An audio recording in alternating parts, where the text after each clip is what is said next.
the Pledge of Allegiance, please. Please stand.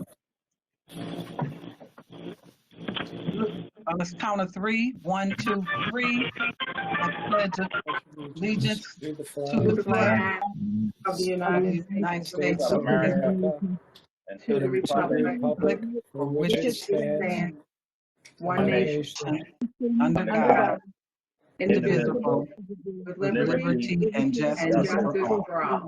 for all. Thank you so much. Thank you, board members. Such a beautiful day today. We appreciate you making the personal sacrifices to come.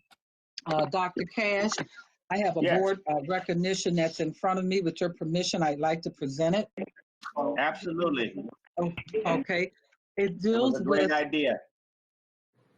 our middle school math league.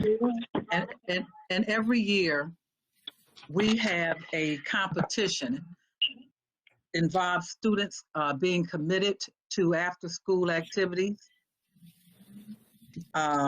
It was very competitive last year, and it's a beautiful event. I had it on my calendar, and you get, it's just awesome the way our math director of mathematics, John Wagstaff, presents it. So tonight, it is my pleasure to virtually recognize 30 of our schools who participated in the 2019-20 Middle School Math League under the direction of John Wagstaff, Director of Mathematics. More than 280 grades 7 and 8 mathletes completed. The three highest scoring school teams are as following. First place was Holden Academy, number 69, with Coach Keith Wiley. Second place, International School, number 45, with Coach Nicole Dracup. And number 3, Side Elementary, with Coach Heather Ferrero at number 93.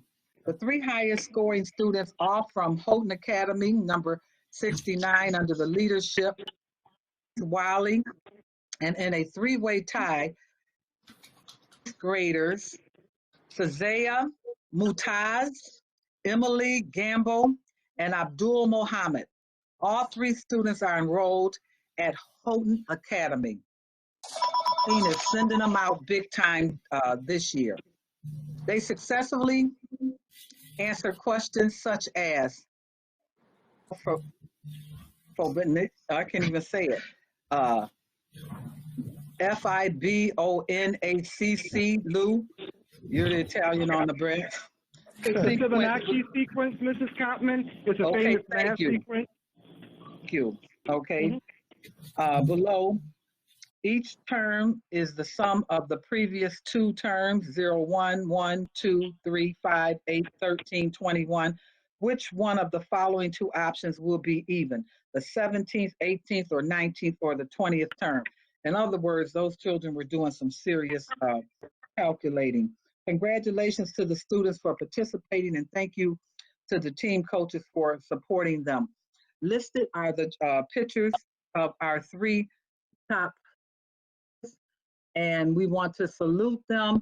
Even though we're in a virtual environment, they still represent it, and I am very excited about what is going on in our math department. We have a lot of great, in this package today, I believe there are 2 items that will impact our students, and we're looking forward to that. I'd like to encourage our math team to continue and grow this and expand it. That's all I have at this point for board recognition. I would, yeah, woo, woo, woo, yeah, to support our kids. That's great. To not work. The only other thing, and I want to be mindful that we have our speakers who are waiting on the phone. The only other thing is that we want to acknowledge that our governor today is working on putting together a Juneteenth as a state holiday for state employees. Maybe in the future, our board will have a discussion as to whether we will give our team members, our fellow employees, that day off as well. But now, Dr. Cash is clear to say that there's so much work that is winding up for this Friday that we certainly want to just let things move forward. Dr. Cash, with that done, could you give us your update, please? Absolutely. Colleagues, I just have a couple of really exciting announcements to make. This is the end of 5 years in this work together as a team, and it may prove to be, real excited about it, our best year yet, even with all of the challenges that we had to address. I want to thank Mayor Brown for his delivery. He gave a very nice speech, about a 2-minute speech. It's on our website to our 2020 graduates. Want to thank him for that. Today is a day when all of our students' electronic work is due, June 17th. And today is the second to last day. It's the last day of school for most of our students. We've given a couple of our seniors some extra time because they're so motivated to try to complete the work to graduate, and we want to support them. So June 22nd is the last day for teachers. June 17th, last day for students, and for some seniors, June 19th. Certainly want to echo what President Cobham said about the Executive Order 204 today to make Juneteenth a state holiday. Certainly is long overdue, and it's a celebration and a remembrance in the African American community that is significant, and we appreciate the honor that Governor Cuomo is putting forth. I also want to commend the Office of CLRI. They have a number of community forums that they've been sponsoring under the leadership of Dr. Fatima Morrell. Again, go on your website and look at a virtual town hall that will be occurring tomorrow, a Juneteenth virtual protest at 6:30 tomorrow through the arts. And Dr. Morrell always does a great job with that. So please join in, colleagues, and to the community at large. We're also sponsoring a book club for this summer. A lot of the history and information that is needed in our society to help address some of the divisions that we've seen in recent weeks. We really kicked this into turbo gear, and there's a really robust list of readings that we're going to provide to the board. We're engaged in it as staff, and Ann and Fatima are infusing it into the curriculum for our students and for professional development for our staff. So stay tuned for these books that will be coming your way by expert, Pulitzer Prize, and noted researchers and authors. You'll really find them impressive. All right, well, a lot going on, finishing the year strong. The 2020 class is something special. Their graduations are continuing throughout the district, all up until the end of June. And reach out if you can, and give them your love. They've done something special this year, and I'm very, very impressed with their efforts as well as staff. So great finish to a great year. Thank you. Thank you for all of your support and what you've done, board. Thank you, Dr. Cash, for your leadership and the great job that you've done last 5 years. I can tell you that it's been an adventure, one I'll never forget, but I appreciate the work that you do.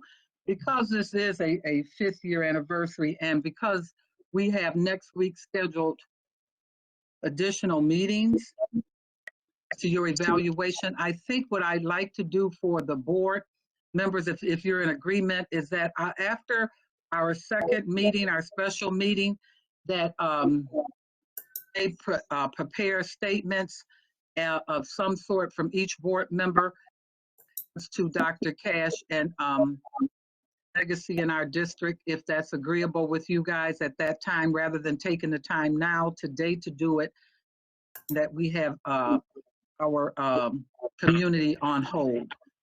They're online right now waiting to speak. Are you guys in agreement with that on Tuesday, doing something like that? I'm seeing the heads go. Most people are shaking. Thank you, everyone except for one person, so that must means yes. Okay, good. All right, okay, thank you. So today, what we're doing with the speaker list is that we have our speakers on hold, and we're going to call them as we call their name.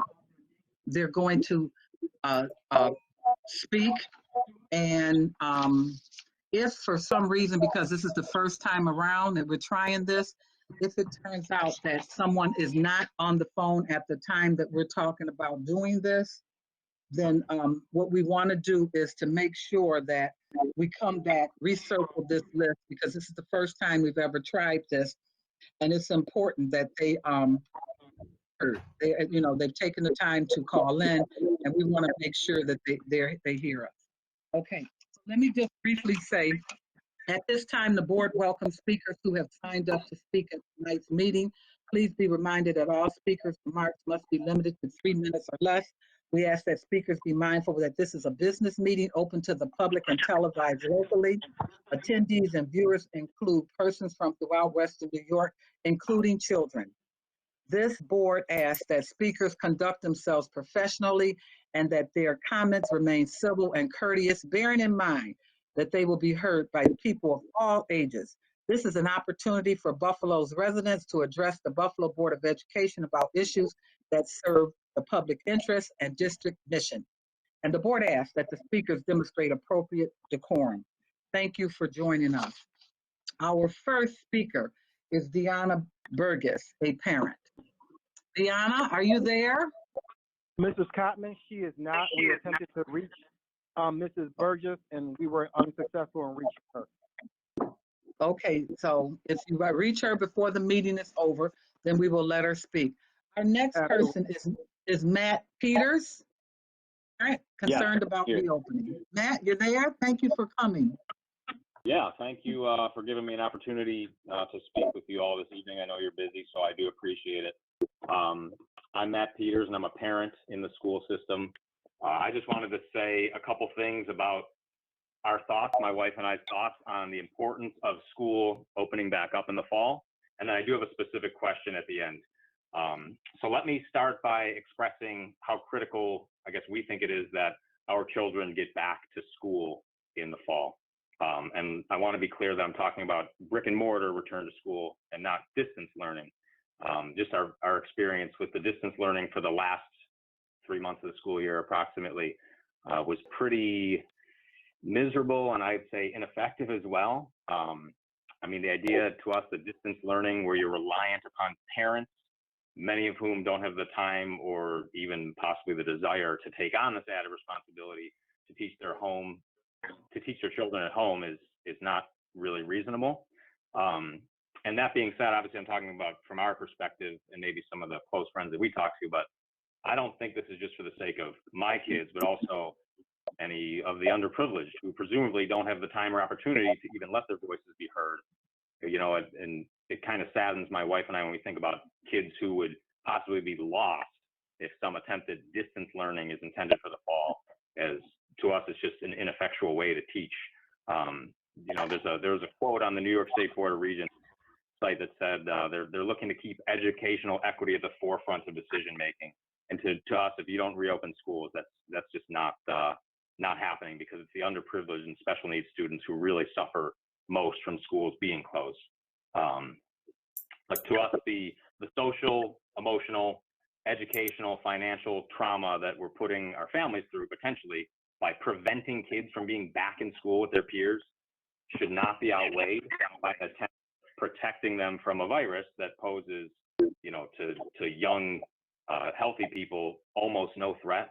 And I fully understand that there are certainly some parents that would have concern about sending their children back to school in the fall, whether it's because of a specific health issue with their child or rather someone that the child is in frequent contact with.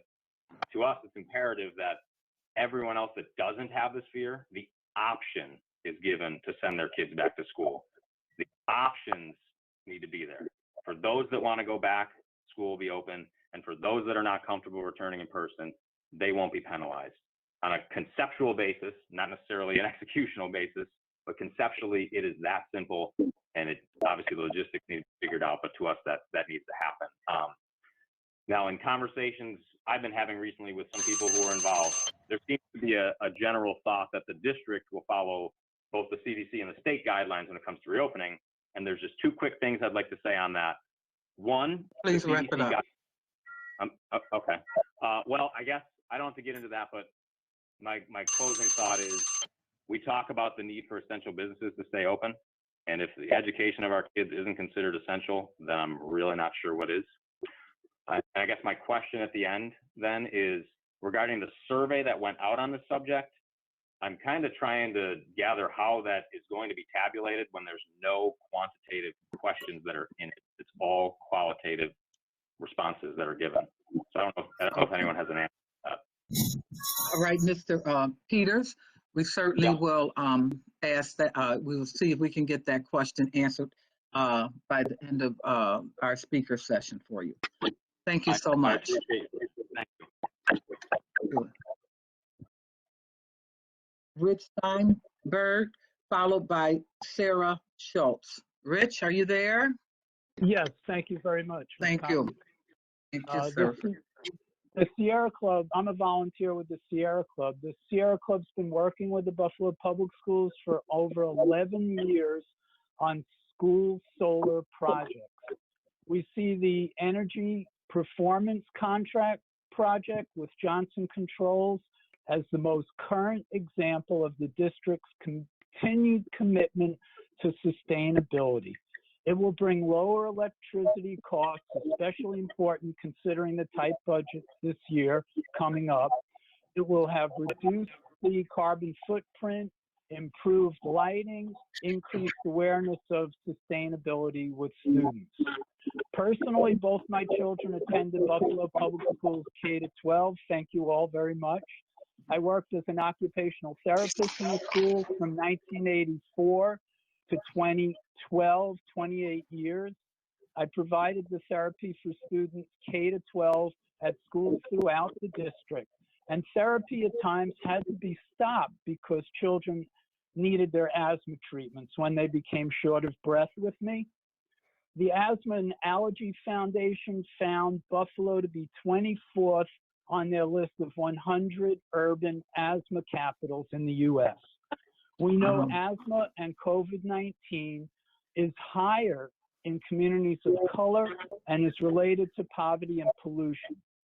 Since 2018, the 19 Buffalo Public Schools, which now have solar rooftop installations, have reduced their electricity bills by 19%. These same 19 schools eliminate 2,216 metric tons of carbon dioxide emissions. This is equal to eliminating the exhaust from 250,000 gallons of gasoline. Wow. The new energy performance contract project was reimbursed by New York State at 98% of the construction cost. The energy performance contract project will save more money for the schools as the solar panels are purchased, not rented, as in the first 19 schools that were done. When the solar panels are at full performance, the 3 new schools receiving rooftop solar installations will see a reduction in their electricity bills by 30 to 40%. Switching out old light bulbs at the schools will also reduce electricity usage, improve lighting for education, and is projected to save an additional $1 million per year in the 23 schools receiving the new LED bulbs. Students benefit from the present solar panels because solar technology is now part of the school curriculum. Another benefit is some students have interned for the solar company who's worked on those panels.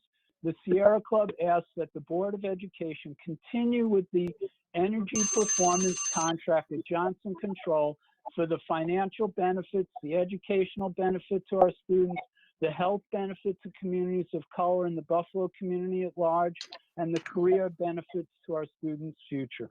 Thank you so much for listening to Thank you, Mr. Steinberg. Thank you for your concern. Thank you. Thank you. Our next speaker, Schultz. Yes, can you hear me? Yes, we can. Thank you, Sierra. Great. Well, thanks for letting me speak at such a busy time of year and so many important things going on. A little bit, I'll try not to be too redundant, and I'll try to speak fast. I'm the chair of Sierra Club Niagara Group. We're a group of over 3,600 members, span 7 counties in Western New York. We've been working very hard to reduce the amount of greenhouse gases that are emitted by industry buildings, which is relevant to this conversation, and transportation. Foundational in the Sierra Club mission is to fight for environmental justice, as well as protecting and defending our natural world. We are so grateful that the leadership of the Buffalo Public Schools have shared our vision for a healthier and more informed student body with the progress that's been made since 2009 with energy efficiency and rooftop solar. But it's important to remember that the frack gas that provides electricity to our schools is not only warming our planet much faster than scientists had predicted, but it's devastating host communities with well water contamination, increased air pollution, and harmful chemical emissions that sicken families, farm animals, and pets. By signing the Climate Leadership and Protection Act last June, Governor Cuomo has directed the Climate Action Council, state agencies, and engaged stakeholders to implement a vision that actually elevates New York State as a climate emergency leader. He's called us to reduce greenhouse gas emissions by 40% from 1990 levels by 2030 and 85% by 2050. This is really remarkable in a time when the EPA, ordered by our federal government, is not even issuing fines for air, water, and hazardous waste violations. I'm going to skip the analysis for the health analysis about particulates because Rick mentioned a lot of that. In our own region, the issue of air pollution has resulted in disaster for our disadvantaged communities. At one point in April, Newsweek reported it was the leading cause of death, disproportionately killing our sisters and brothers of color. Air quality and gas and oil infrastructure is almost always placed in these communities. It is going on right now in North Brooklyn with the National Grid and BK pipeline expansion. We have a role to play in all of this by supporting the performance contract with Johnson Controls to increase renewable energy on the rooftops of our schools. It is financially prudent, but equally important, it makes Buffalo Public Schools an advocate for clean air and a healthier future for our children. This, as you probably have been thinking too, is a time of great examination for myself and I hope for every American.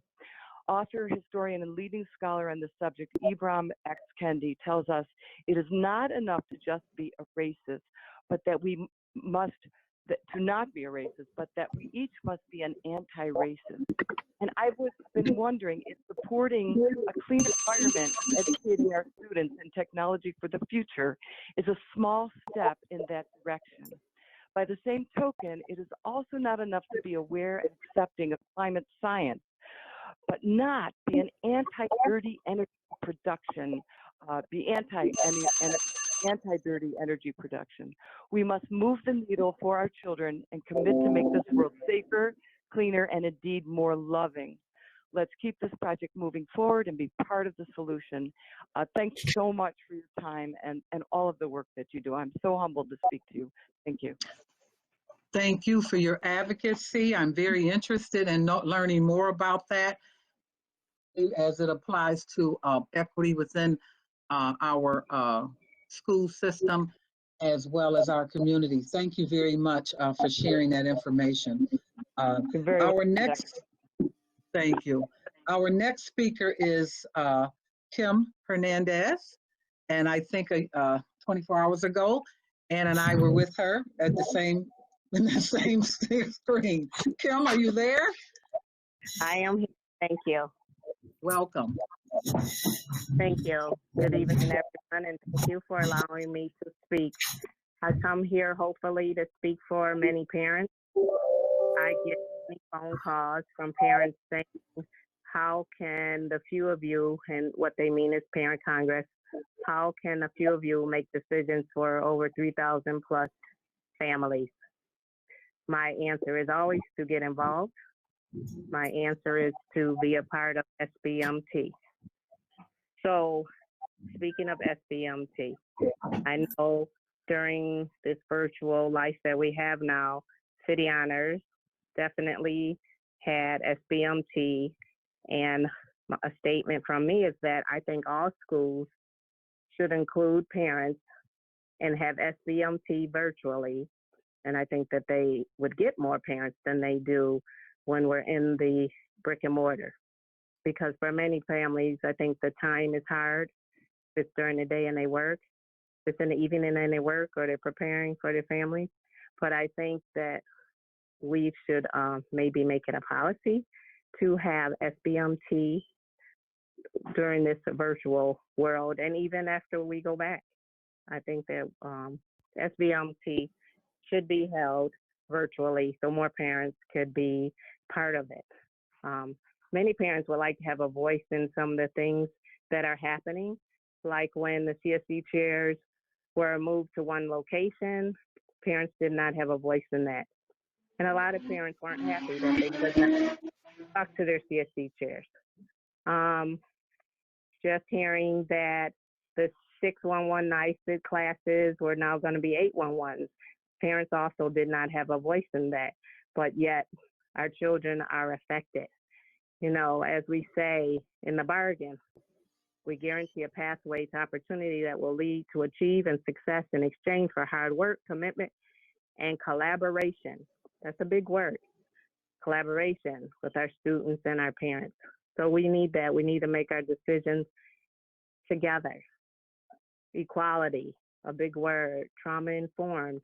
You know, we need to include that in everything that we do. Restorative practice. Let's be culturally sensitive to things.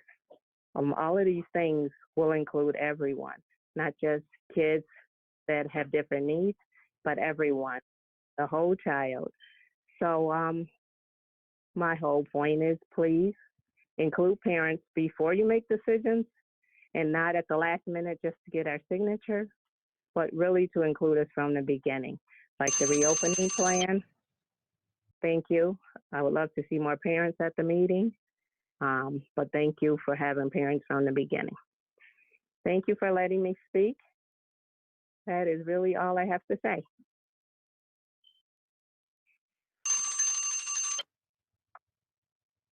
Thank you. Thank you for the work that you do. We appreciate it. Next, we have Wendy Mistrada. Wendy Mistrada. Good Are you evening. there? Good Yeah, evening. can you hear Hi. me? Yeah. Yes, we can hear you. Oh, wonderful. Okay. I'm glad to follow Kim. It was nice to get a little shout out to City Honors, and I appreciate that they had the SBMT for us. I wanted to speak about academic concerns. I've already spoken about these concerns that I've heard about the district's grading plan with several staff, but I wanted to share these equity issues with our policymakers. The first concern was with the development of the plan, which lacked the input from some of our stakeholders. I believe it was this lack of input that resulted in the changing of the dates for the end of the school year, which has led to some confusion. The end of year date was first changed, I think it was June 23rd to June 17th, but then many teachers gave the final date for schoolwork as of last Friday, June 12th. So not everyone was able to still submit stuff through this week. Then there were also challenges associated with the assigning of extra credit. Many parents have just been trusting that if their kids do the work, everything will be fine. And we've had no choice but to trust this because we haven't had access to our grades since March 13th. Unfortunately, the weight of the extra credit may appear fair, but it has not resulted in equitable outcomes. I'm happy to provide my family-specific story. I won't do it now, but if anyone is interested, I know you all know how to reach me. Comparing the first 20 weeks of in-school instruction to 5 weeks of in-school plus 15 weeks of at-home instruction is not an equal comparison. Doubling the third quarter grade has the potential to doubly reward our successful students and doubly punish our struggling students, many of whom are from our neediest families. Any students who are already struggling on March 13th did not have an equitable opportunity to succeed. The extra credit model did not serve these students well for a wide variety of reasons, which I'm sure you're all familiar with, from digital to instruction to support to everything. I remain concerned about the unintended consequences and long-term implications of this plan, which will result in the expanding of the academic divide in our district. Respectfully, I'm asking that you reconsider the doubling of the third quarter grade. thank you for your time tonight, and I greatly appreciate getting to speak. Thank you, Dr. Mistrada. Next, we will have Jessica Bauer-Walker. Hello, good Jessica? evening, Board President Kottman. Thank you for having me. My name is Jessica Bauer-Walker. I am a single mother of 2 children of color who attend International School 45, where I also serve as the PTO president and the whole child team co-chair. I'm also a community health worker and the president of the Buffalo Schools Community Health Worker Parent Association. And as community health workers, we work in and with the communities that we are a part of to ensure our people have what they need to be healthy, safe, and supported in a holistic way. People have been doing this since the beginning of time, and right now in this moment, we reflect on the 10th point of the Black Panthers program, who have said, we want land, bread, housing, education, clothing, justice, peace, and people's community control of modern technology. And so in that spirit, that's a lot of the work that we've been doing. During the pandemic, I have experienced an enormous amount of difficulty as a mother and community health worker trying to be of service. The equity issues have been overwhelming. Families who were struggling before school closure and COVID were thrown into crisis. Many living on the edge between poverty and just making it, lost jobs and critical support. I myself have struggled to get through many days feeling isolated and overwhelmed. The recent incidents regarding police violence and racial uprisings have increased our anxiety, and for ourselves as parents looking out for our children as well as our kids themselves. And I've had it much better than so many who I and my fellow parent leaders have been assisting. The system that we have is not working, and I don't have time to recount all of the stories of the parents and students I've worked with to link to academic support, mental health services, COVID tests, food programs, and more. There have been some phenomenal efforts by individuals at a district and school level, and I thank you for that. But I'm here to amplify the experiences and voices of those the system has failed. And this is not personal to any of you as individual leaders or decision makers or to Buffalo Public Schools. We know from looking at the data that all of our systems are failing Black, Indigenous, and people of color and poor folks. So my request at this time is that district decision makers come into deeper relationship with families and community, as some of my colleagues have raised up. We know that trauma-informed care and culturally and linguistic responsive teaching and practices, restorative justice and practices, are not trainings, they're actually deep level practices that have to be grounded in doing work with those directly impacted and making decisions with us and not for us. And if we really want educational equity, we need to work deeply and directly with parents and caregivers. I appreciate that some of you have come into deeper conversation and relationship with me and other parents and caregivers over the past several months. We may not always have the same experiences or same perspectives, but diversity of thought and believing parent experience in our struggle is so critically important. So what I'd like to encourage us to do as we move into this next phase is really think about how do we have equity in all policies, practices, and programs. I'm here to help and be part of that work, as I think my colleagues are as well. So how can we really work on healing our communities and truly supporting and working with our families? Thank you. Thank you, Jessica Bauer-Walker. Our next speaker is Victoria Perez. Hello, can you hear me? Yes, thank you. Buenas tardes, good afternoon. I'm Victoria Perez. I'm a district parent, and I have the honor of speaking to you on behalf of a wonderful group of called the Hispanics for Advocacy and Representation in Education. We are seeking the appointment of a qualified and experienced administrator with the cultural and linguistic characteristics, as well as the bilingual education preparation necessary to operate a specialized school such as the Imambara Bilingual Academy. The Imambara Bilingual Academy is actually the birthplace of bilingual education here in Buffalo, New York. Its enrollment is predominantly 89% Hispanic students, the majority of whom speak Spanish and originate from Puerto Rico. We are looking for an individual who is able to communicate with the families in their native language and who is sensitive to and rooted in the qualities of their culture. I myself am a product of bilingual education. I arrived to Buffalo in 1988 when I was 9 years old, and I was put in the bilingual program at Black Rock Academy, School 51. I have always put major emphasis and importance on keeping my language, my native language, strong because it is a part of my identity, and have passed that on to my son, whom I can proudly say is bilingual. He just graduated from Frank A. Sedita Academy. At that school, he was able to come out of his shell with his Spanish language, and I believe that it started from the top down. The principal and the assistant principal are both bilingual Latinos. The culture that that school has established is one that allows for the celebration of your language and traditions, as well as preparing for the language in the United States. The family engagement that that culture has provided is one of open arms. To be able to walk into a school and be greeted by the principal and assistant principal in Spanish, buenos dias, is something that you cannot put a price on. And that's coming from someone that has been here for 30 years.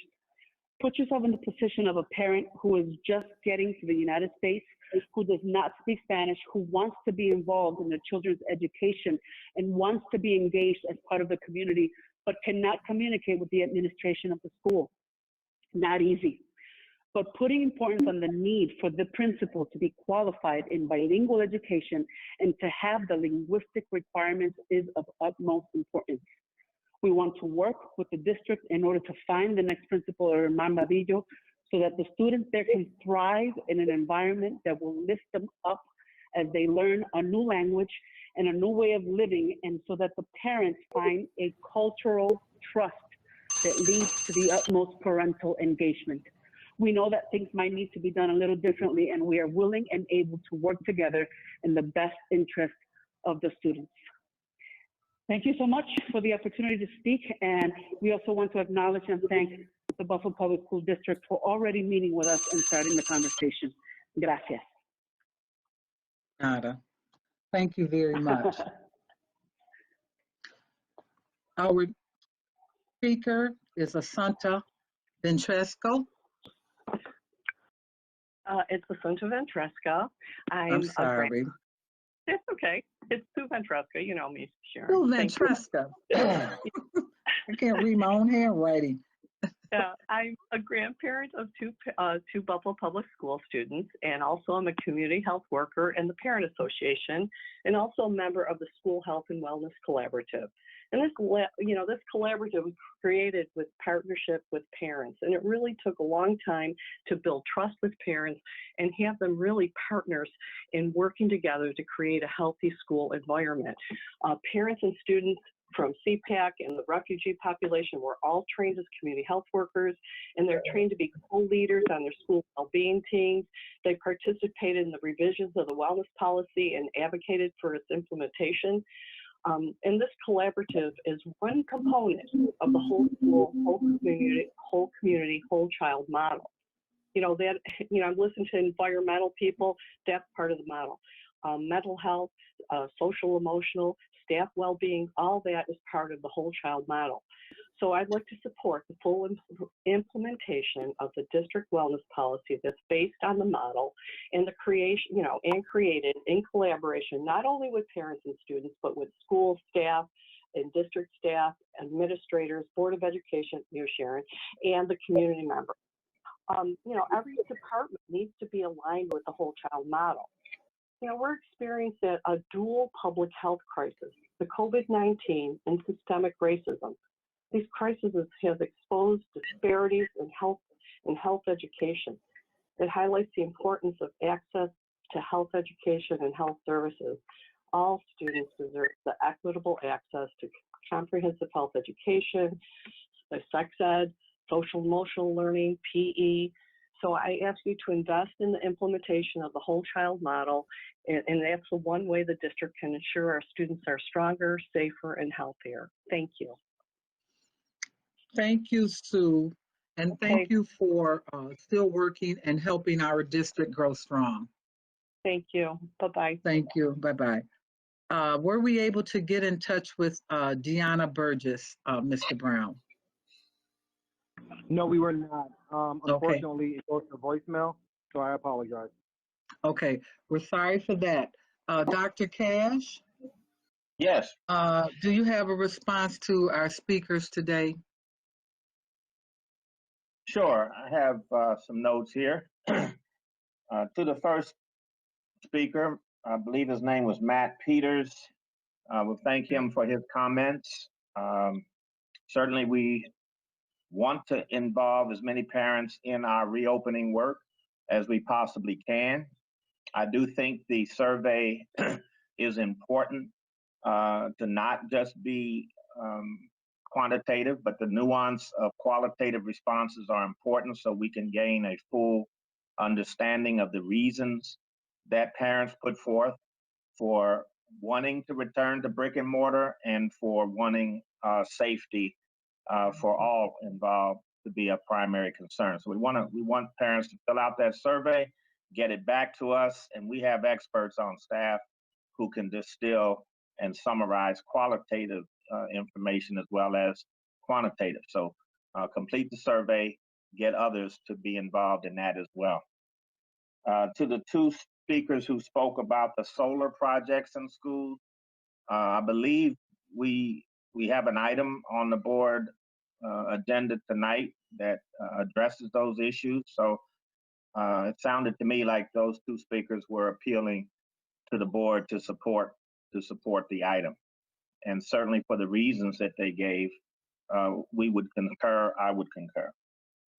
Kim Hernandez, thank you as always for your sort of tireless advocacy for parents in general, but certainly parents who have children with special needs. Agree with everything that you said, and keep helping us to do better. It is a partnership, and you mentioned 3,000 parents. I think there are probably 150,000 caregivers and close relatives that are raising our 33,000 children. So let's get more parents' voice into the work and figure out ways to do that, and we'll listen. We'll listen to the major themes that emerge and that make sense. I would say to Wendy, to Jessica, and to Kim, please read. I'm going to give you materials that I want you to commit to memory. I want you to internalize it and commit into your soul all of the work that we are doing.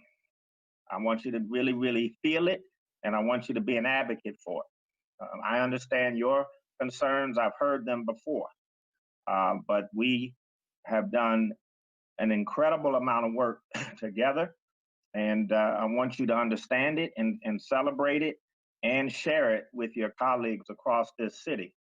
And then we'll have a more full, robust understanding of what we're trying to do.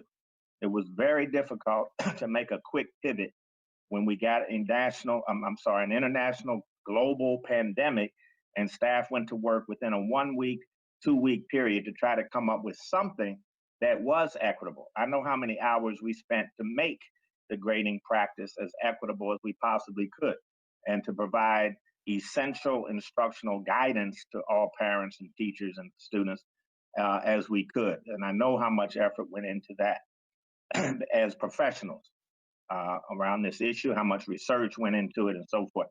So let's continue to advocate about what's strong as well as what's wrong, but mainly about what's strong so that you can add to it and be a complementary force in this work. No board that I've ever worked with and no staff that I've ever worked with has ever been more committed to equity and access and opportunity and quality than this board and to this administration. So if we can't get it right and better under this administration, then I don't think we will. And under this board, I don't think we will. So please understand and know all of the work, hard work that we're committed to, devoted to try to make a difference for our children and the whole child aspect of it as well. On the speaker, I forget her name though. I do remember her. I think it was Miss Alsace. The Herman Badillo Bilingual Academy issue. Certainly we want the most qualified person possible. We are committed to bilingual education and bilingual community. We've done a lot under my administration to grow the diversity of our staff and have some outstanding and talented bilingual administrators, both present and recent history. So if you have names or suggestions for the Herman Badillo academy who are qualified. Certainly bring them forth to our human resources, and we'll take a strong look at them. But thank you for your commitment to that issue. Certainly we have it as well. And then last but not least, Sue Ventresca, good to hear from you. The school wellness policy and the whole child model, we are committed to, and will continue to make sure that it gets executed. It's a school board policy, So it's my responsibility to implement the wellness policy, and we will. So thank you to all for your comments, and I have staff that will reach out to each of you after this meeting. I've just texted to them, and they'll be reaching out to you. Thank you. Thank you, Dr. Cash. Are there any board members that need to anything in regards to this? So are you comfortable with? The only reason I ask is that to appear to our speakers that the board, the board members are not, there. Typically it responds, but sometimes it's on the heart of someone to say anything. If not, we'll just move forward. Consent agenda.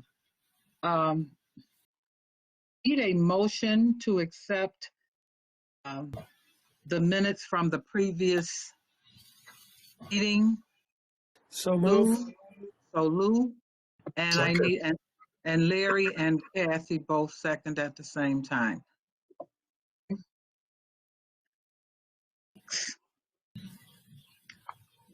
Are our committee reports, and how do you want to proceed? You want to raise your hand and go first, or you just want to be called out? Okay. Also, for our guests that are listening on, please mute your phone lines. We have about 6 people that are not muted. So who would like to go first with their committee report? Pierce? How about Mr. Petrucci? Thank you, President Kottman. 2 things. Since the last time the board met, I had the opportunity to participate as the district representative to New York State School Boards Association roundtable with interim commissioner Tahoe from the New York State Education Department.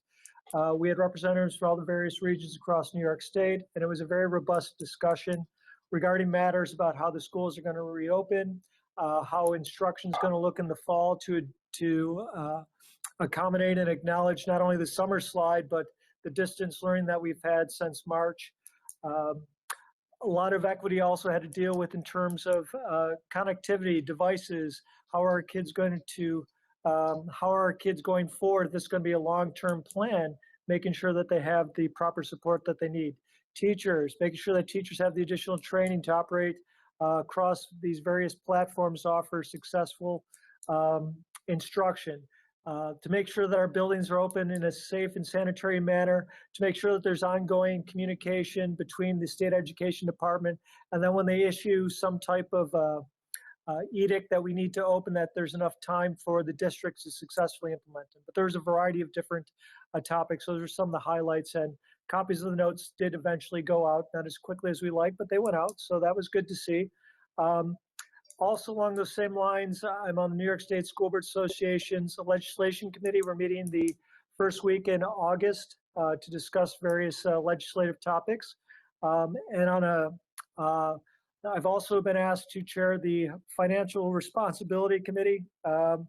And as such, we were working on 4 different topics to try and address some financial stability, I should say.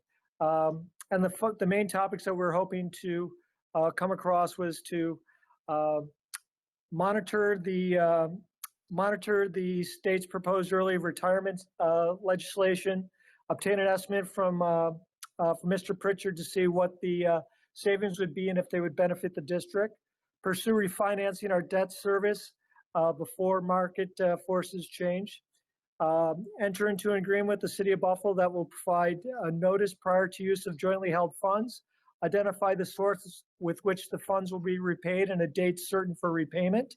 And last, explore and execute the energy performance contract, which will not only increase, which will offer savings to the district, but also reduce our carbon footprint as well. Thank you, Ms. President. That's all I have tonight to report. Thank you, Mr. Petrucci. I appreciate that. Next up, any volunteers? My way, Paulette Woods, Finance and Ops. Do you have a report? Yes, well, everybody know we had the budget meeting and we're waiting for a couple updates as far as the grant items. It indicated significant position cuts because there were assumed cuts in the grants, and that item needs to be updated. So we're waiting on an update so that those 50 positions won't necessarily be eliminated. The other thing in the budget was the equity piece, which we're waiting or need some input from Dr. Cash on when that's going to be provided or more information. The other item Lou Petrucci spoke to, that the ad hoc committee is going to address making sure that we remain financially stable, that our fund balance is secure, and meeting equitably, positively with the city so that they can just basically, follow the law, do some transparency, separate some accounts. It's not a negative, it's just obeying the law. And the only other thing is I'm waiting for some updates on the achievements of the MBE, WBE policies as far as there were supposed to be some classes, training on how to do business with Buffalo Public Schools, and also a report on the progress that we're making in our commitment to MBE and WBE, every citizen having an opportunity to do business with Buffalo Public Schools. So those are the issues that are primarily from the Finance and Ops Committee, and hopefully we'll have more updates for you. Thank you very much. Next up, Terrence Hurd. Yes, good evening, everyone. On Wednesday, June 10th, Education Support Committee meeting, we spoke about 3 different topics. The first topic was central registration. And what we did, we talked about the reports of diversities that's within our schools and within our programs. We had a very, very good meeting, and reports was given about diversity numbers. We talked about how many children we have entering into our programs from the 8th grade into high school programs. And we also talked about our schools of choice. And it was a very good report done by the central registration. I know that we had a lot of parents talk about or ask about the direction of central registration. Is very important to this district also, how we proceed forward. So we believe that throughout the process, we have a great level of diversity and inclusion within our school districts and our programs. So I was glad to hear that. The next report was on Security Services Department. We spoke about police officers in our schools and SRO officers in our schools, which has turned out lately to be a huge issue around the country. And I know there's a couple of groups within the city of Buffalo who's speaking on behalf about removing officers from the schools. And but the report that we had was a great report concerning the officers, the SROs that's in our programs, and also reporting on officers that's doing overtime within our schools. We also spoke that our SROs are unique and different here in the city of Buffalo than they are across the country because they have a very, very good relationship with our children.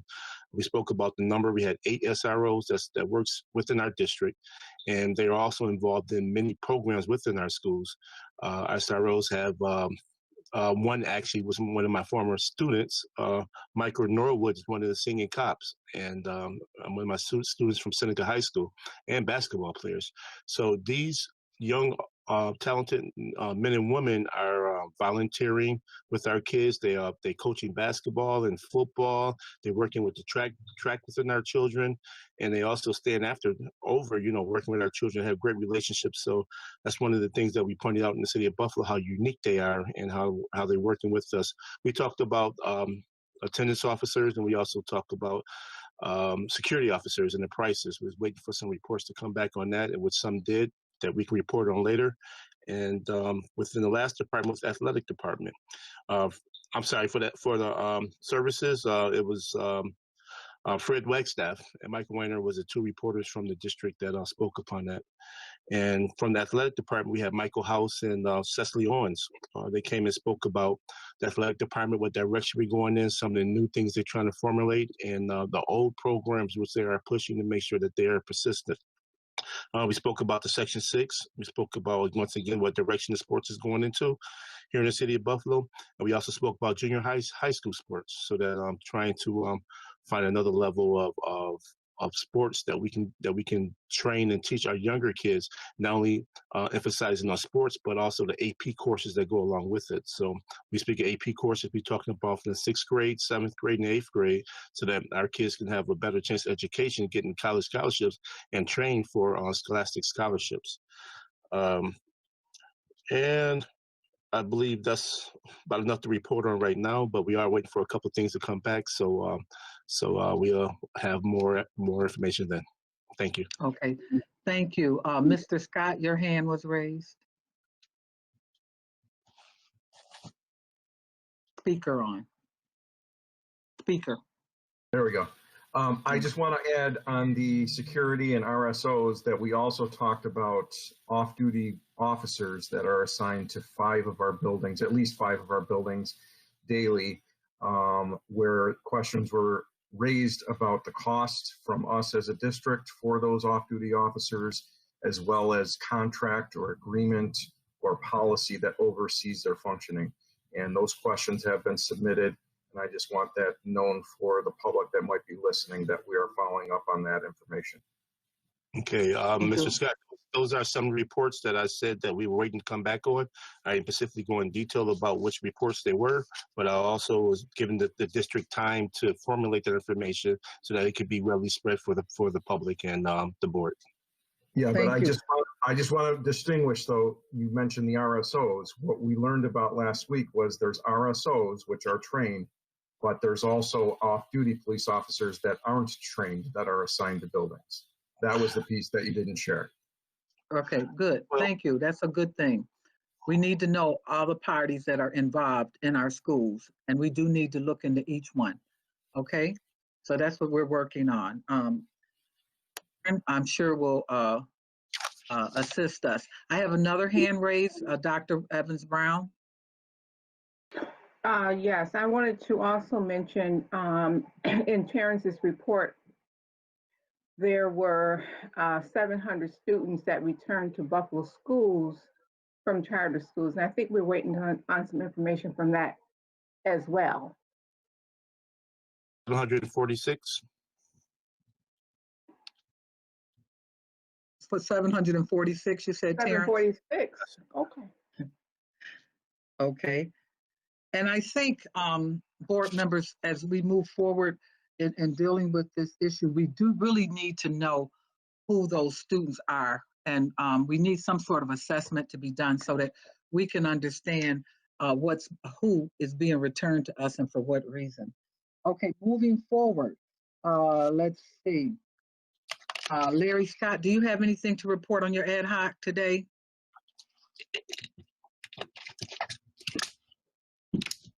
Can't hear you, Larry. Just quickly, I just want to update the public in case they don't know that the Board of Regents reversed their decision on Buff Sci. I personally think that was the right decision. They shouldn't have voted to close a school that was performing quite well. But coming before us right now, we have 3 new charters from the State Education Department, 2 of which are chains from other states, and one of which we've done quite a bit of research on and determined they've been in the Washington Post twice for conflicts of interest as well as financial abuses. And just today we learned that a charter that's starting in September will be moving into a place where they're partnering with the developer, Carl Palladino, former school board member, who was removed by the state from this Board of Education. and it is his company they're partnering with to begin a charter school this September here in Buffalo. What And school is that? that's Creek Academy. Creek Academy? Yes. Okay. All right. Thank you for sharing that. Their When full your name is next Buffalo Creek Academy. Creek Academy. Okay. Do you know when your next ad hoc committee will be, Mr. Scott? Nothing scheduled right now. Okay, thank you. All right, next up, does anyone else want to raise their hand? Let's see, Dr. Brown, do you have anything to report on today?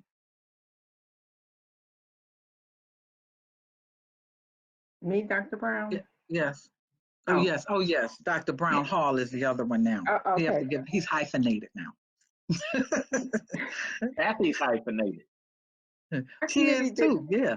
I'm hyphenated Evans Brown. Make it real Yes. specific. We didn't meet as an ad hoc this week.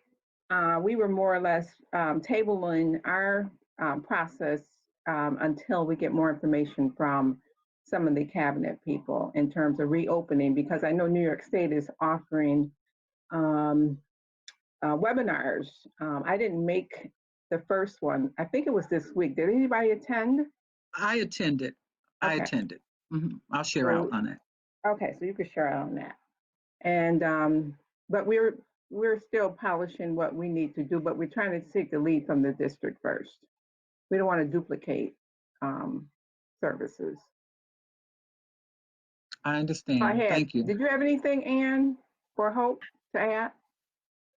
Actually, I think you covered that really well. Thank you very much. And I can add a little bit from the work session as well, but we are waiting to hear some more to get some leads. And then after that, we're going to look at holding stakeholder forums, stakeholder groups after the plan, make comments about high-level comments on the plan that we're given, and we'll move forward from there.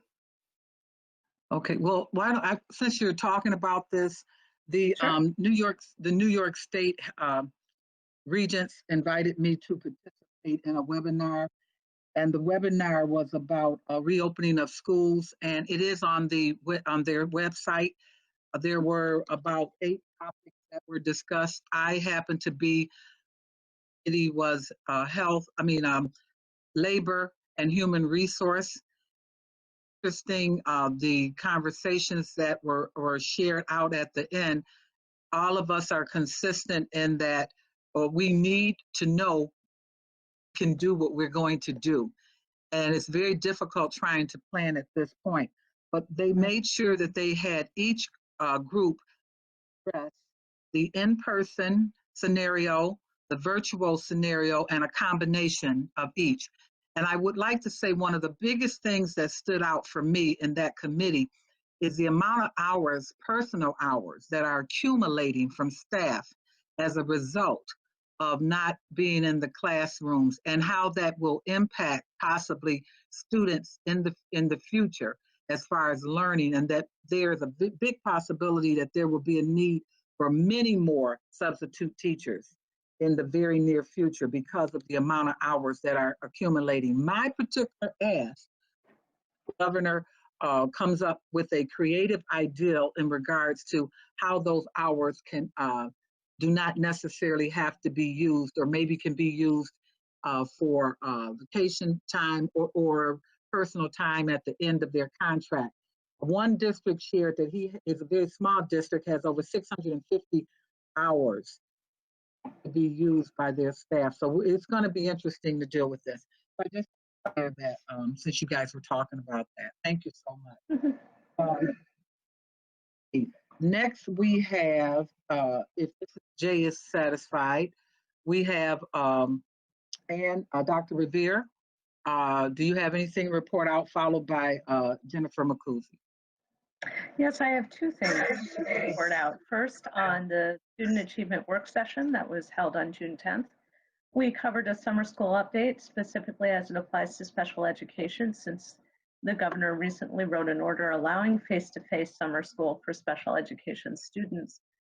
although the district is going to remain virtual out of a concern of health and safety for students. This was also covered in this CPAC meeting last night that we attended. We also discussed the reopening of schools. This was before the task force and comment period was held, but as Dr. Evans-Brown covered for me, thank you again for that. Our ad hoc reopening task force is waiting for feedback from all of these groups, and what's happening is that there's a district reopening committee, there's also a state reopening committee, and they're trying to coordinate and gather information, and then we'd like to become involved after that point. The survey out to collect information from parents, as one of our speakers made reference to add to the amount of data and the context in which parents are experiencing distance learning and also how they're feeling about reopening. We also discussed textbook adoption for a social studies textbook, which has a very strong focus on diversity, which I believe from the comments of the board members, it's very robust. Looks really good. We're really pleased. I personally am very pleased to see this particular social studies textbook. It was high time for an update, and it's really nice to see us be able to move forward on that. Unless anybody has questions or comments about those two pieces, I'd like to turn to the year-end report from the CPAC meeting and CPAC committee. I will go ahead and do that. So I'm going to go ahead and, as CPAC's liaison, I'm going to report out on their activities for the year. They are, so just to remind people, CPAC is the Special Education Parent Advisory Committee. It's comprised of one board liaison, myself, although everybody is welcome to attend, and 18 parent and guardian representatives of BPS special education students. It was a transition for CPAC because there was a change in leadership and also a change in their parent services coordinator position, but they moved forward with a robust agenda for the year. So they've worked on the following objectives. They've delivered training to parent representatives and family in the areas of effective advocacy, learning how to create inventories, effective inventories about their children, the overview of the individual education plan and transition and graduation requirements. Worked on increasing their community visibility and presence by participating in community Saturday academies, both in person and virtually during closure in the months of December, February, and March. Worked individually on support and advocacy with families through the CPSE, that's the Committee on Preschool Special Education, and CSE, the Committee on Special Education process, both formally and informally.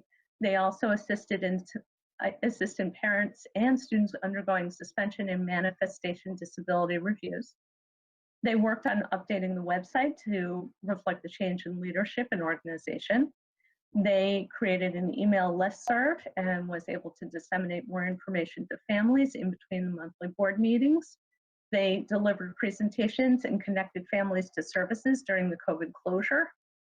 And they're currently working with BPS on the Buffalo Reopening Committee, so they are represented on that reopening committee as well as Say Yes Summer Camp Focus Groups, the Restorative Justice Project, and Say Yes After School Committee. And they're also involved with the other district parent groups. And with that, I can take any questions or comments.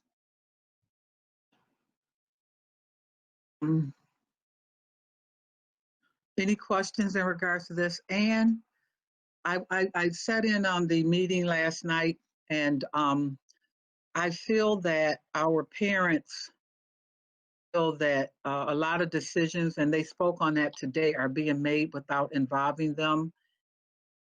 Want to see if we can work on some sort of a way for parents to feel that they are more engaged. I somehow or another, you know, there appears to be a gap between the parents understanding that the board members are here to represent parents, students at the table. I want to work on, I don't know if that means that the board needs to have conversations with them so that they can feel comfortable that the board understands what's going on and to the degree that we can in their lives. But I don't want that gap to continue to grow because for whatever reason, you know, you've been consistent with this for as long as I've been on the board. You've been working this angle. Whatever reason, it does not melt down into that Ann is a part of who we are for the most part. And so they feel that their needs are not being met. And I don't get that because everything you talk about or the majority of the work that you do is surrounding the special ed work that you're trying to make sure that that voice is heard. And I just feel that maybe it might, if we have maybe a conversation with them, the parents, so that they can talk directly to the board, that maybe we may help. But there is a problem anytime decisions are being made and they are not a part of the formula. But I think sometimes we're lacking in communication and more than just that, as far as getting our constituents involved. But we do represent parents and we do represent students. I certainly don't represent the unions that sit at this table, and I certainly don't represent the administrative staff. I'm here just as you are to stand up and try to make it a better day for our children. So let's have a conversation with them, Ann, to see how they can, how we can work as a board to make them feel more comfortable that their needs are being met. And then so that we can inform the district that they need to be at the table, and so that they can have their concerns addressed.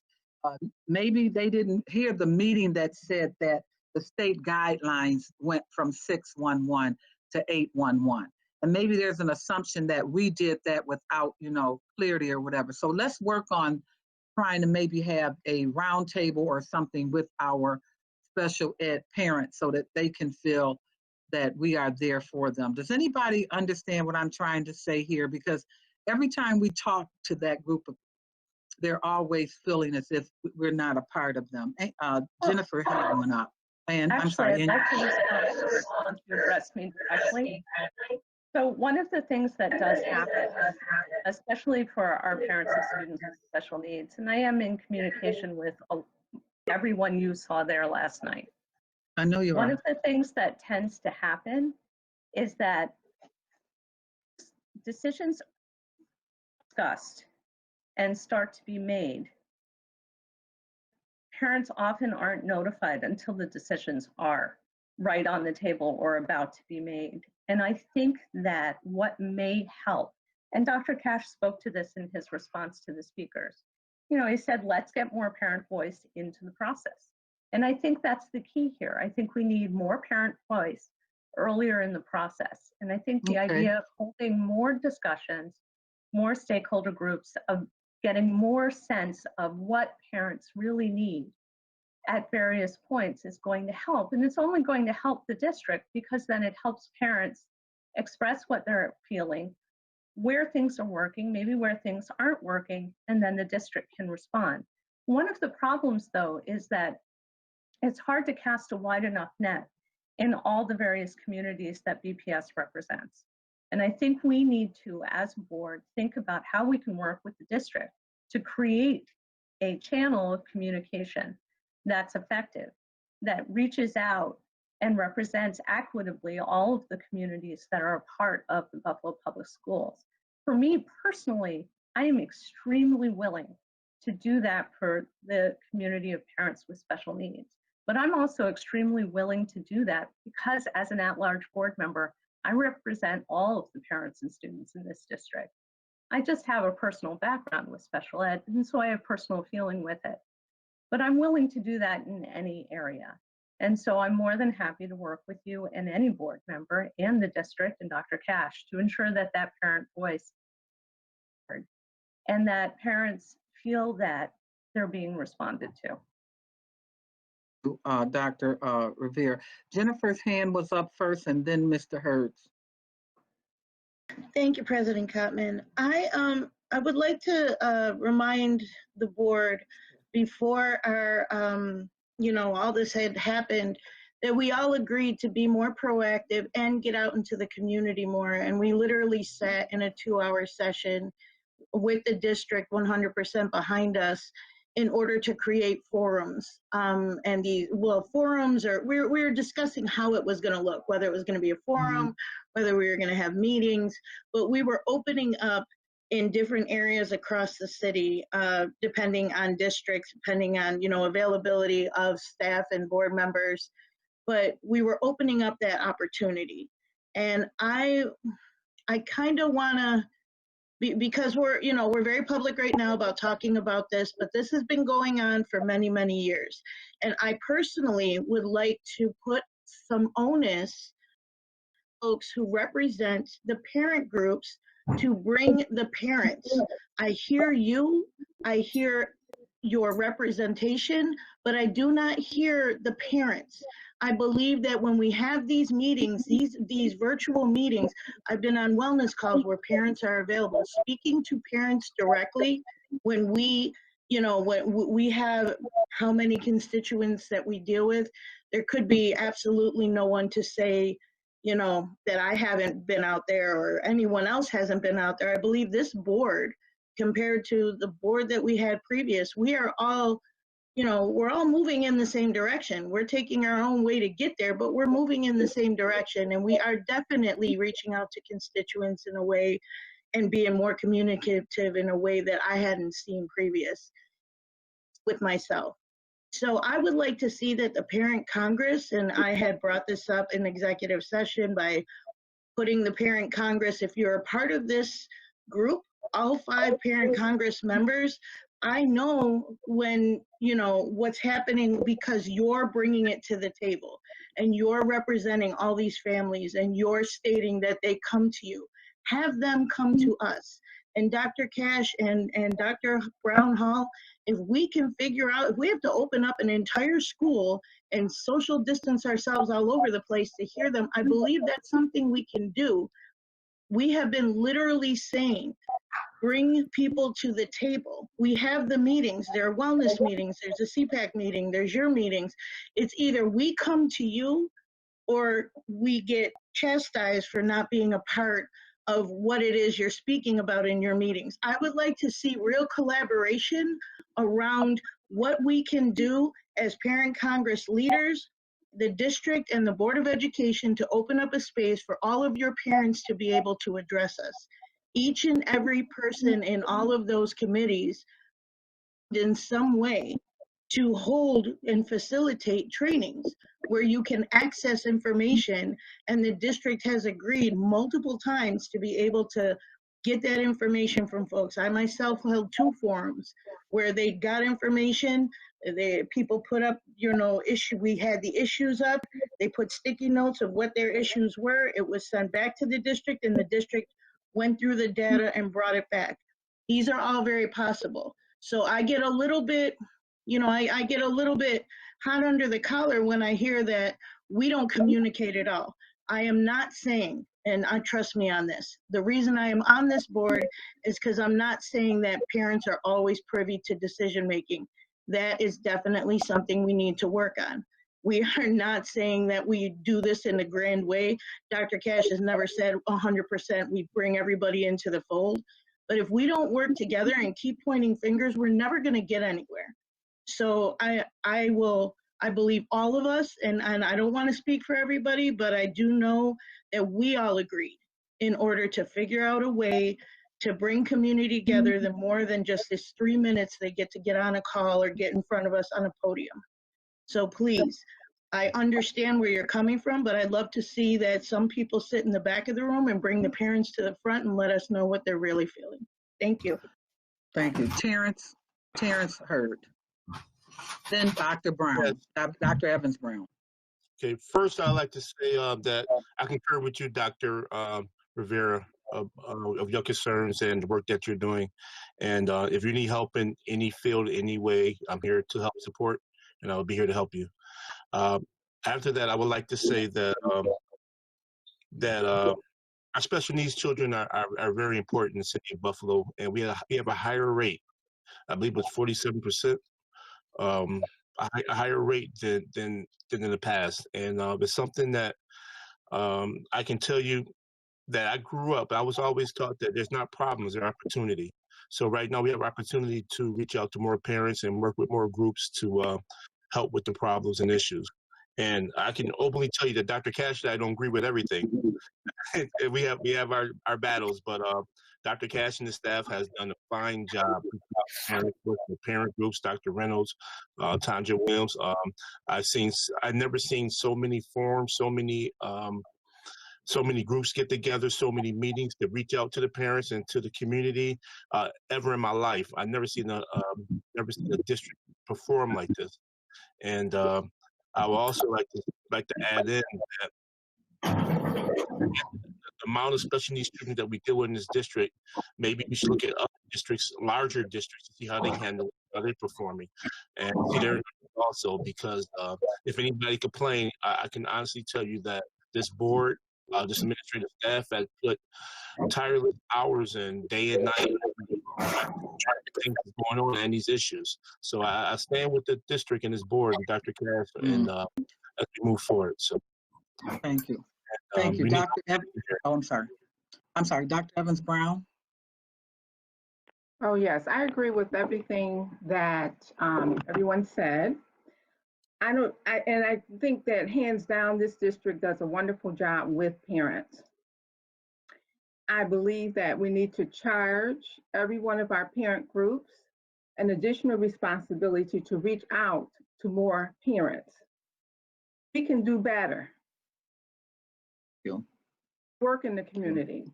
Absolutely. A lot of parents, and a lot of them do not participate in these groups.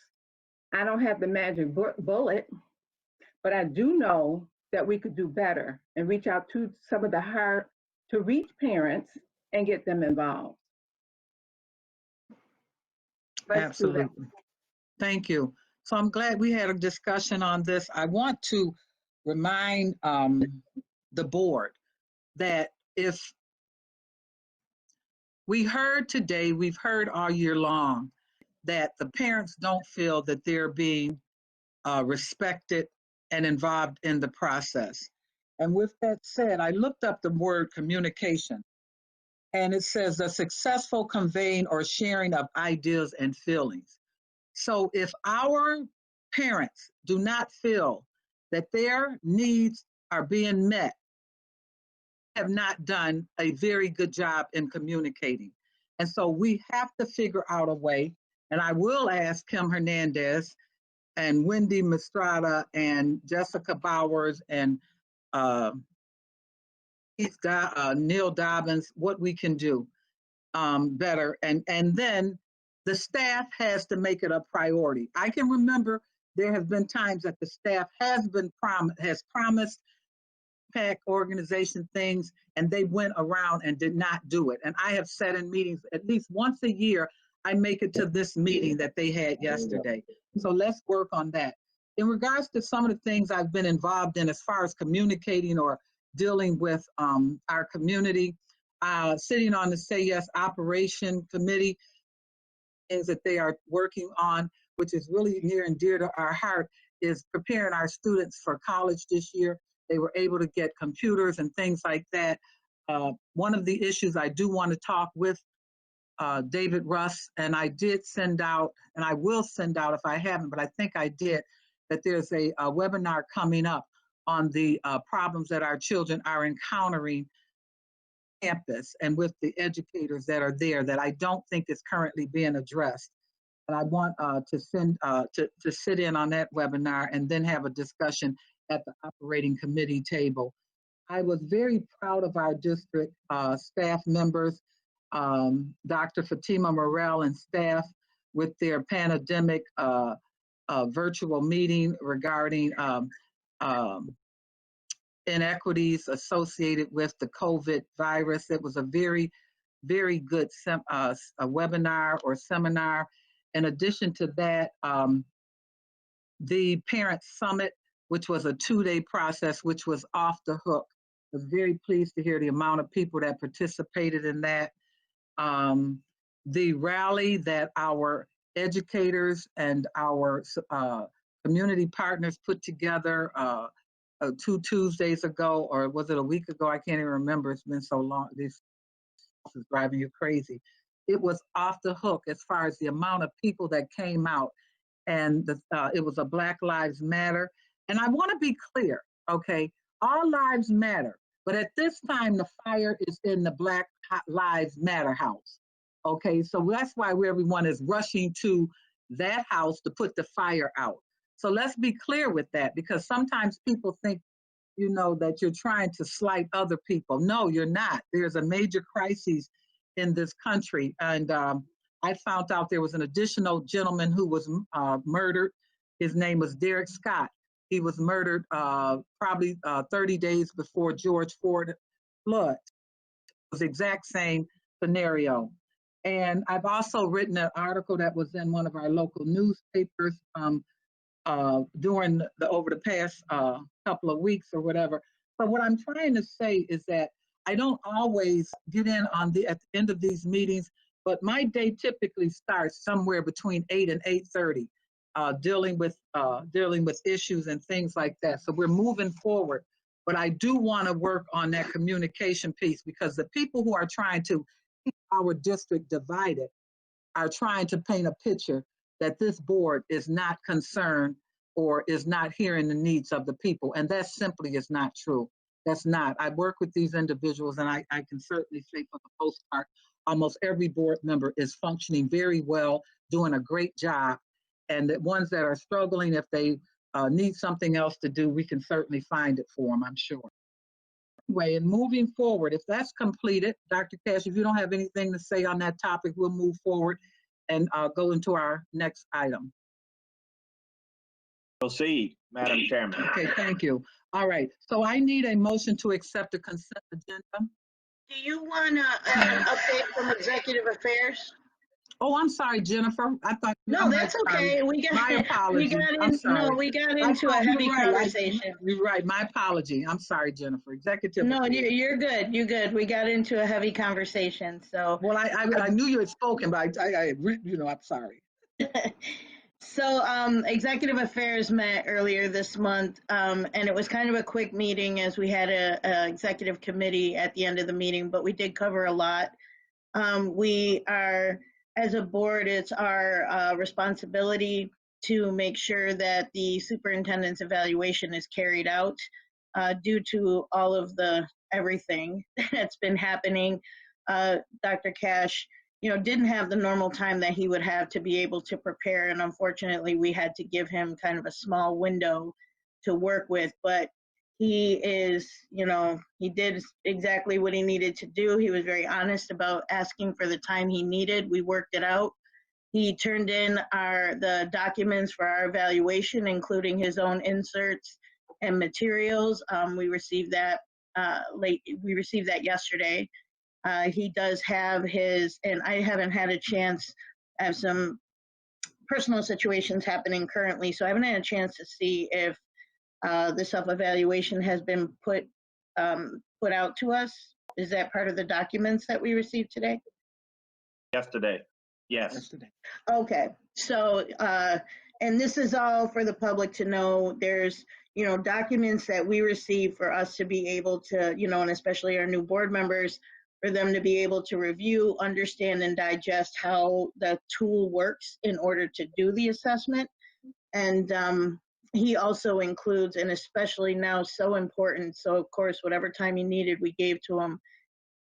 With everything happening with COVID and the shutdown, a lot of the goals that he had put in place and we approved in November of last year, of course, had to be adjusted based on, completely turning everything upside down. So we took all that into consideration. We now have his evaluation Monday at 4. We will be meeting as a board, and board members, if you have not yet looked at the tools and really identified, how the tools work with the goals, please reach out, not just to the board members who have done it before, but to district and staff for any help, so that we can make sure on Monday when we all meet in executive session, we can go over our own evaluations and compare to Dr. Cash. And then on Tuesday, again, we will be in a special meeting in executive session where Dr. Cash will be present in order for us to go over the entire evaluation with him. the way that this all works is we're supposed to really have this in place before July 1st of every year, where there's a reorganization meeting of the Board of Education. So that's all in place. Monday at 4, for anyone who needed a reminder, we will be in executive session going over as a board, just the board, our own evaluations of the superintendent. And Tuesday we'll go over all of that with the superintendent at 4 as well in executive session. So on that, and then we also had brought up, again, thank you, Hope J, for reminding me before the work session that the board wanted to also include, and it's now in policy, that we do a self-evaluation of ourselves as well. So, in order to make sure that we do, we evaluate the superintendent, we need to check ourselves too to see where we're coming from and how we're going about it, and see how we can do that moving forward and put that in place for upcoming boards. So know that that's going to be coming down the line. And in this month, we're also going to be looking to decide on that tool, whether we'll use the same tool that we use for the superintendent's evaluation for ourselves or not. We have to have that meeting and discuss that. So that's coming down the pipeline. Also, during executive session, we just kind of furthered and let the public know about the ad hoc committees that have been in place. You have heard the updates from each of the committees. They're all in place. We're doing the work. The committee that I am on is the Fiscal Stability and Revenue Regeneration, or we're trying to get some money and be stable with it. That's what we're doing in that committee. Yeah, there was conversations around having that meeting that Paulette had, Ms. Woods had talked about with the city, just to find out, and put to rest rumors and figure out what's happening with, this back and forth and the accounts and the whole nine. Just put that in place and call it a day. But I'm looking forward to that meeting. Other than that, unless there's any questions, we just basically are moving forward with the evaluation as far as executive affairs is concerned. Thank you, Vice President Macuzzi. That said, what I'm going to do is let board members know toward the end of the meeting if there's some additional conversation or something that you would like to talk about. We'll open up the agenda at that point. But in moving forward, may I have a motion to accept at this point the consent agenda? Okay. I have Paulette and I have Lou. Okay, thank you. Board Chair Cotman, I have 2 items that need to be pulled from the agenda. Thank you. 9C, line 9, and item 20B. Does the board need to know any more, or are they okay with that? What would you? Well, 9C, just so that the board, I think the board is aware of why 9C, is being pulled. Not just line 9, correct. 9C9. Line 9C9 is not being pulled. Okay, and why item at 20B is being pulled at this point? Because we're going to negotiate a new lease. We didn't use as many parking spaces at MST as we had anticipated, and so we're going to renegotiate and get a better price. Well, this is Nate. I just want to be clear, if you don't mind, Doc. Sure. The lease that's in board docs, we actually did renegotiate it last year. The one you have in board docs was for 100 spaces. Last year, because we didn't need 100, we went down to 25, and that's not what's in the board packet. So we need to correct that, as well as also take a look and see how many spaces we truly need over there. A lot of those spaces were for special education folks, SST folks that are over there. So I'm going to speak with Kim Holscher and work with her. And if we need to renegotiate them based on the data I get back, then we will do so before we bring that item back. And Nate, can I?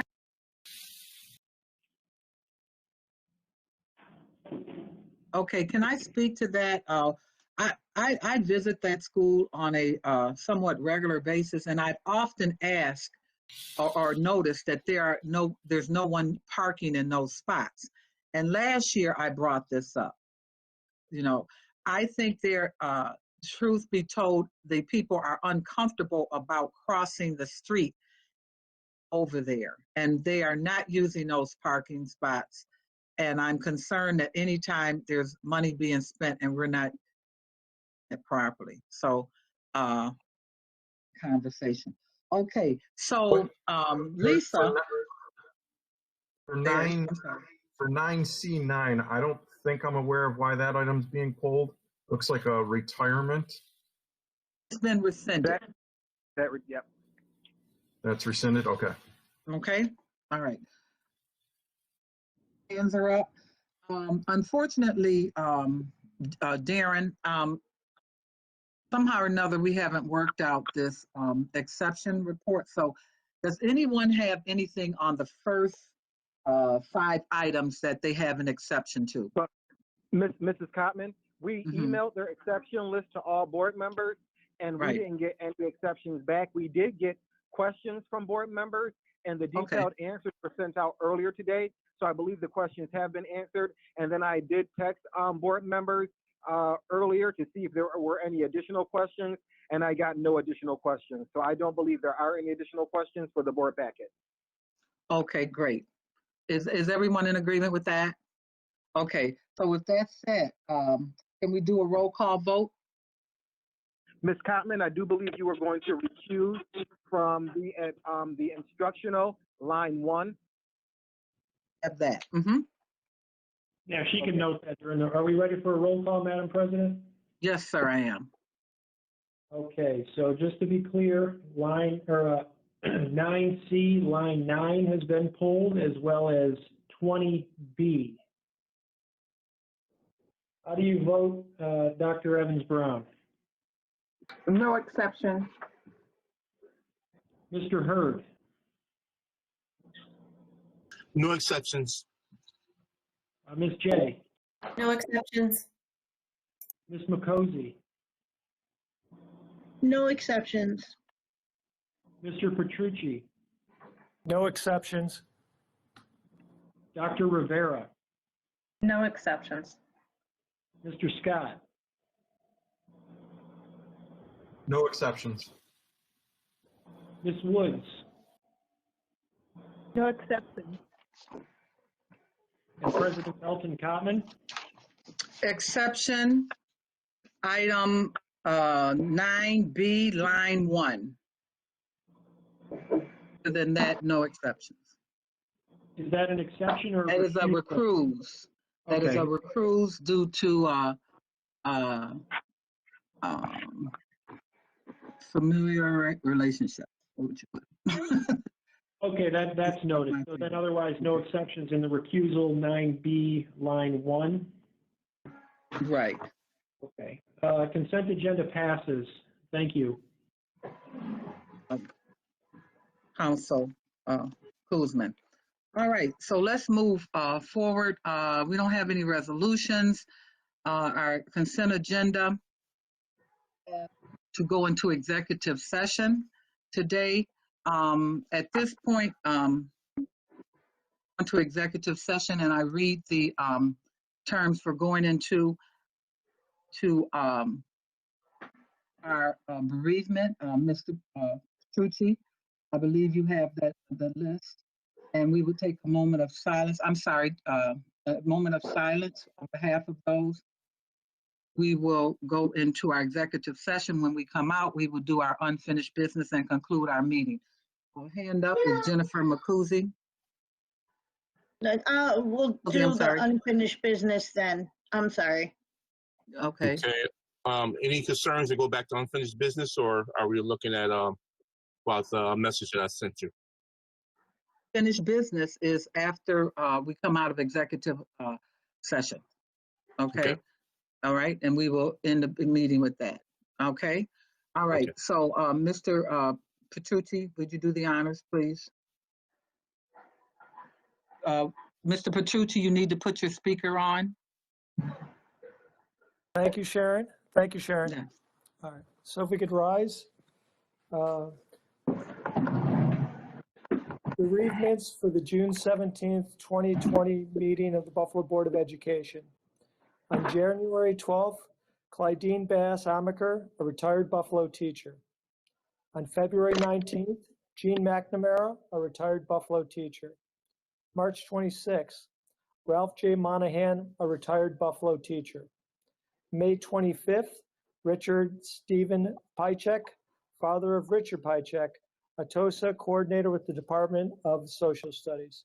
And last, June 8th, Saberni Thompson, a retired Buffalo teacher. May we have a moment of silence.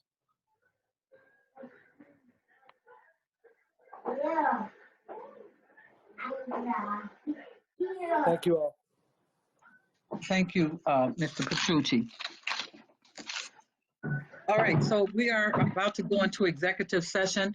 May I have a motion to go into executive session for the following purposes? 1, to discuss collective negotiations with Local 264 Food Service.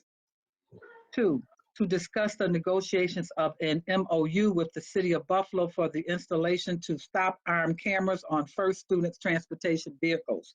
3, to discuss the discipline of a specific district employee. 4, pending litigation with the Buffalo's Council of Supervisors and Administrators. And 5, for the purpose of receiving legal advice. May I have a motion? So moved. Jennifer, second Paulette. Thank you. All right, how about, how much of a break do you guys need so that they can clear the lines? Yeah, I'm going to go up to the boardroom, President Bellingham, so I'll need about 5 minutes. Out you, team members, is 5 good? Yes. 5.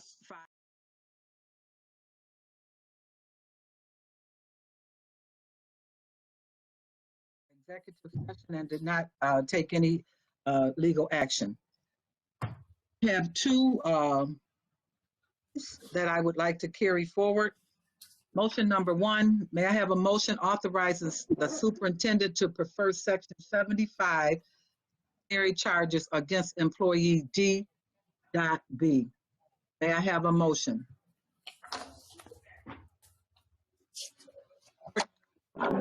Kathy Brown, and second by Larry Scott.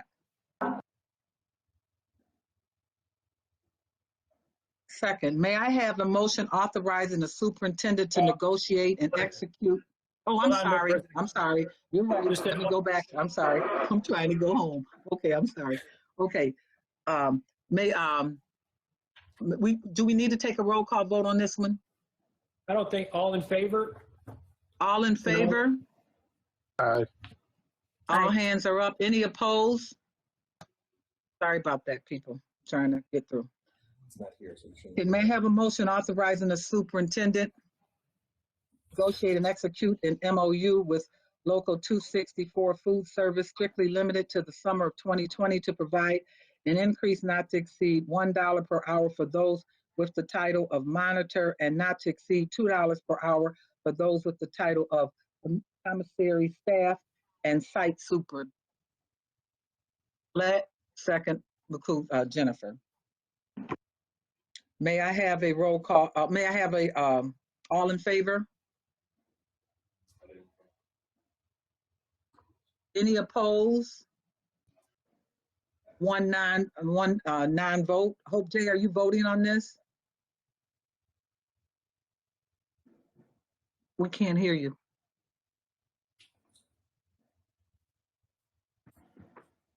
I'm sorry, I'm not opposed. All in favor then? Okay. President Common, I just want to note for the record here, so people who are taking notes of this and can adequately reflect the record, that on those 2 motions, all 8 board members present voted in favor. Lou Petrucci is not in attendance right now, so he did not cast a vote. And I just want that noted so the minutes can be correctly reflect that. Thank you, Council. Okay, now we're entering our last stage of our business meeting, unfinished business. Please raise your hand. I think Dr. Revere, you have something, and I think Terrence Hurd has something. Jennifer McCoos has her hand up. Okay. They can go first. I'll make my motion. I'd like to make a motion to allow Board of Education members to attend the New York State School Boards Association annual law conference being held virtually July 21st and 22nd. The cost of registration is $130 for each board member that attends. Can we get a second? Can it? Okay. All in favor? Aye. Do we have any board members that are opposed? 8 board members voted in favor, with the exception of Lou Petrucci not being present. Next, Terrence Hurd. Yes, I wanted to speak with the board about forming an ad hoc committee for our athletic department. And I believe that that the direction that we want to go in is looking forward for athletics is making sure AP classes and start working in the 6th grade, looking to build junior high sports programs, and also following suit with the Ralph Wilson project. We understand that we have new people that's sitting in these positions that's overseeing it under the direction of Dr. Cash, but also we're looking as going forward, we're making sure that we get a number of kids that can qualify for college scholarships. We asked for a report to be submitted, which I'm still waiting on, for a number of kids this year that applied and had athletic scholarships to colleges, and just waiting for that answer to come back. And also just want to make sure that we can find ways to afford more, because we know that even though we're talking about sports, this is a key way for some of our kids to come to school and go to school. It's one of the key factors. And another reason is by giving them the adequate classes, start at 6th grade, we can put a better grades out, grades, attendance, performance, less it help cure attitudes and everything of our kids. So it's just something that's very important. Okay, all right, thank you. Is there any other discussion on this? Does the board feel that this is an admirable ad hoc committee that we can expand and dig deeper into providing, expanding resources for our children? Is everyone in agreement with that? I definitely, as current executive affairs, I definitely want to explore this. I also want to make sure that, we take into account the committee that's already been formed, and carry that on and see how we can merge those. If not, just continue the committee. We'll figure it out, but there is a need to, now that there's new folks in place, we need to make sure we're in the same page with everybody and just on the same page. No overstepping, but on the same page. No problem. Well, correct me if I'm not wrong. Nate, you're aware of that. That committee that was formed as a result of the negotiations with the teachers union, that was a specific committee just to be working with union. Is that not right? Something more to that committee.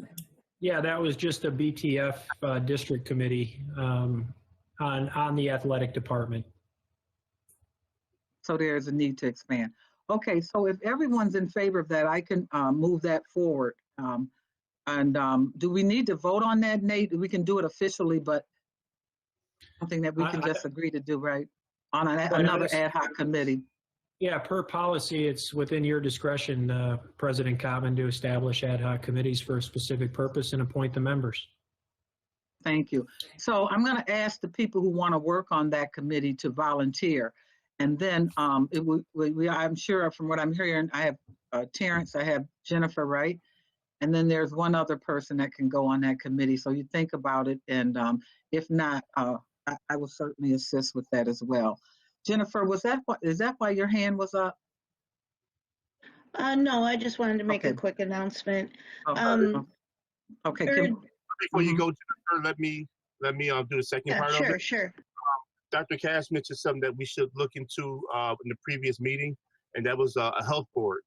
And I have reached out and spoken to some doctors who might be interested in help formulate a health board, of course, on the direction of Dr. Cash. And moving forward, it might be something that we'll need to work with parents and talk about the effects of the coronavirus, how it affected our communities, and moving forward. So I don't know if we can form a committee or a board. I'm not quite sure how this actually works, but we need to look into the issue of having a health board with a licensed PhD on board that can help assist us in our goals.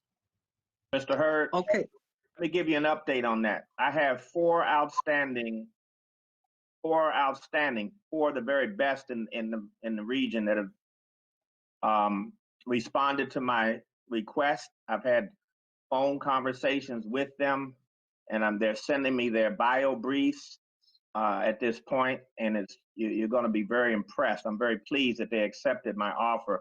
And there's one more that I'm looking for a board of 5 to advise us. So if you have a name of some people that I could look into and talk to, please submit those to Darren Brown, and I will follow up. As soon as these 4 members have submitted their information that I've requested, I'll compile it and send it out to the board for their review as well. They're going to be terrific in helping us prepare to reopen. Okay, so do you need an ad hoc as a result of this? Would you like an ad hoc, Dr. Cash? Of the board? Yeah. Not so much of the board, I'm not sure. This is going to be like an advisory committee for the health part. If you think that it could be useful, I have no objection to it. I just don't want to see you have so many committees that it affects your effectiveness. We've got a lot of big pressing issues we're trying to work on now, and I don't want to lose sight of those. But I would like these 5 individuals to meet with the board and to have some conversations. I told them it would be a commitment of about 12 hours between now and the start of school to help us, and okay. they are outstanding. Okay, so is it possible, rather than doing a formal ad hoc, since you're already working this, is that we just assign a board member to be a part of it? That would be fine. Okay, so if no one is opposed to this, Mr. Hurd, would you like, since it was your idea to form a ad hoc, would you like to possibly be a part of that, or is there someone else that wants to be a part? Because there's a lot of stuff going on in this district right now that deals with this issue. There really is. Kathy, Dr. Brown? Yeah, I was going to say, and I'm just thinking that we are an ad hoc already with the reopening reopening ad hoc. So it kind of would make sense for us to be a liaison to that. Yeah, yes, that does. And I was going to have this body speak to that committee, Kathy. That makes sense. That makes sense. That makes a lot of sense. If nobody's opposed, makes really good sense. As long as the work is getting done.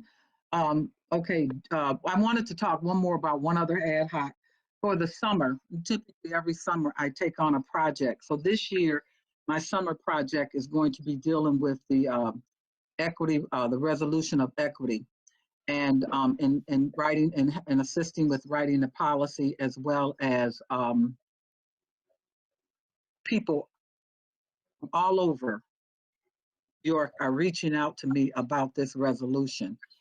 And so I would like to form, I don't know if an ad hoc, but I was going to form for the summer an equity resolution. It was associated with trying to identify. The parents have reached out. I've had people from higher institutions of learning reach out. People are just been reaching out in regards to this particular resolution. And so what we want to try to do is for the summer is to analyze it, have an idea of direction, and then to present it to the superintendent and staff, and of course to the board, and then determine which way we want to go and which avenues we want to take. This is a big elephant, so it's not something that we can just eat all at once. So, we're going to have people that can help us with this. So that's a committee that I am going to do, or I want to do for the summer, the equity resolution, which will work on the policy as well as defining areas of concern. Those are, so we have the athletics ad hoc. We're going to forward the health piece over to the restart, the reopening ad hoc, and we're going to do the equity resolution policy ad hoc for the summer. That'll be our summer project. Fer, you had one thing you wanted to share? Yes. So as some of you know, over the first few months of the year, I conducted a listening tour with many of my schools. Only 2 were missed for obvious reasons. And the one of the charges for each of the principals was to bring students down to speak to me about what their take on attendance issues might be. And the conversations that we had, and I have all the notes, I still have to get them to you all. But the conversations that we had and just the input that they had was really impactful and has kind of helped me through, you know, thinking about how we do things. They are so full of just ideas that sometimes I think we don't tap into. And I'm saying all this to say I'm trying to work with and spoke with Nate to see if there's any legal barriers in reaching out to those students in some way, shape, or form and bringing them, you know, a balloon or a gift card or something like that.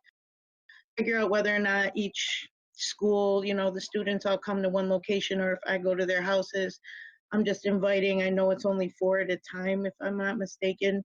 If anybody would like to come with me, I'll put the schedule out as to when and how I'm going to go about just uplifting these children. The original intent was, you know, if none of this was to have gone down, was to bring them all together for a luncheon. And once those details were in place as to when and where, I was going to invite the board to sit with them and just recognize them, because they're just amazing young folks. We're talking 8th graders, 7th graders. Riverside doesn't have a graduating class, so they're 11th graders. And come the 24th, I'm going to be reaching out to principals once they're done closing out grades to get their information and their mindsets as to how, you know, I can either meet with these kids together or individually. So I'm just extending the opportunity if anybody wants to come with, once all those details come into place. You know, I'll put the schedule out for you all. Thank you. Okay, Paulette Woods. Paulette Woods. Yes, when we were going over the items on the agenda, I had just wanted to point out that one of the items was a food service food truck to support our farm to school program. It was paid for $150,000. It was paid for from grant funding from New York State Agriculture and Markets. And for me, that's just something that I just have wanted to point out and commend, because being from a rural area, a lot of the business in Western New York is farms, and getting fresh foods and supporting that part of our economy is important to me.